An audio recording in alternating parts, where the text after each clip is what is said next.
Bismillahirrahmanirrahim. Assalamualaikum warahmatullahi wabarakatuh. Salam sejahtera, sehat bagi kita semua. Saya Aziumardi Azra, Ketua Dewan Pers Republik Indonesia. Dengan ini ingin sedikit berbicara tentang kebebasan pers dan demokrasi. Ya. Kebebasan pers atau kebebasan media, kebebasan berekspresi itu walaupun berbeda-beda istilahnya, tapi pada dasarnya adalah sama ya. Kebebasan pers, kebebasan berekspresi, karena pers itu adalah ekspresi ya kan. Nah, apa hubungannya dengan demokrasi? Menurut banyak ahli mengenai demokrasi dan juga ahli mengenai pers, pers itu adalah salah satu pilar dari demokrasi, bahkan disebut orang sebagai pilar keempat dari demokrasi. Kalaupun kita nggak sebut nomor pilarnya, tapi adalah salah satu esensi, salah satu prinsip dasar yang diperlukan untuk demokrasi bisa tumbuh dengan sehat.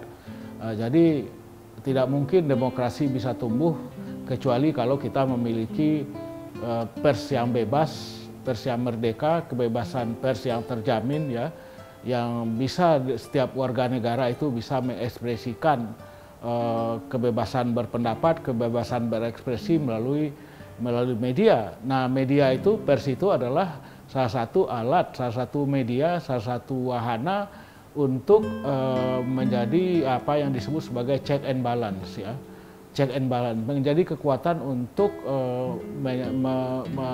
menyatakan hal-hal yang mungkin tidak pada tempatnya, itu disebut dengan check dan balance, menjadi perimbangan. Jadi kalau tidak ada pers yang bebas, yang merdeka, maka kemudian check and balance itu nggak ada, menjadi tidak berjalan dengan baik. Dan oleh karena itulah maka kemudian kehadiran pers yang merdeka, yang bebas itu diperlukan agar demokrasi bisa tumbuh dengan sehat ya.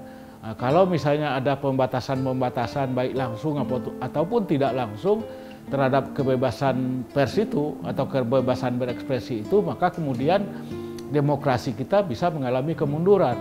Bahkan dalam beberapa tahun terakhir ini banyak pengamat mengatakan bahwa kebebasan berekspresi di Indonesia tidak sepenuhnya terwujud ya, masih ada gangguan-gangguan terhadap kebebasan berekspresi itu, misalnya adanya buzzer, adanya hackers, adanya doxing dan lain sebagainya yang mengganggu kebebasan pers itu.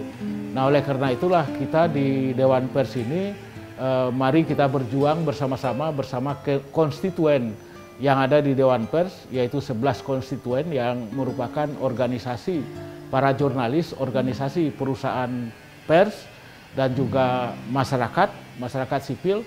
Mari kita berjuang bersama-sama untuk memastikan bahwa kebebasan pers itu tetap terwujud. Bahkan kita harus terus-menerus memperjuangkannya. Jadi jangan menganggap bahwa kebebasan pers itu sudah selesai. Malah harus diperjuangkan terus-menerus. Karena apa? Karena di dalam perkembangannya tidak semua orang bisa menerima kebebasan pers itu, malah kemudian berusaha untuk membatasi atau bahkan kemudian memberangus ya. Nah, kita beruntung sebetulnya Indonesia ini sejak tahun 98-99 ketika terjadi reformasi, waktu itu Presiden B.J. Habibie ya mengambil kebijakan yang sangat penting, yaitu membangun ataupun meletakkan dasar-dasar bagi kebebasan pers. Nah, apa yang sudah diletakkan oleh Presiden Habibie ini harus kita perjuangkan terus-menerus, jangan dianggap udah selesai. Karena apa? Karena tantangan yang kita hadapi itu terus-menerus terjadi. Marilah bersama Dewan Pers kita semua menggalang kekuatan agar kebebasan berekspresi, kebebasan pers itu tetap terwujud. Inilah masa depan bagi demokrasi kita. Ya, demokrasi kita tidak mungkin bisa sehat, tidak bisa tumbuh dengan baik kecuali ada kebebasan pers. Marilah kita bersama Dewan Pers untuk berjuang menegakkan dan memperkuat kebebasan pers itu dan sekaligus memperkuat demokrasi. Demikian, terima kasih.